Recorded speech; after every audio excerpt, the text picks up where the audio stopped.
সাগরের জলকে কালি করে,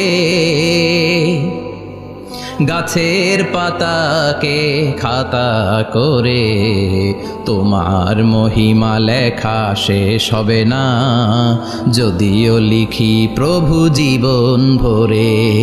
সাগরের জলকে কালি করে, গাছের পাতাকে খাতা করে, তোমার মহিমা লেখা শেষ হবে না, যদিও লিখি প্রভু জীবন ভরে।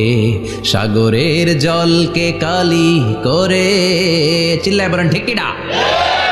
সব সাগর মহাসাগরের জল যদি কালি হয়ে যায়, কি উপমা দিলেন আল্লাহ?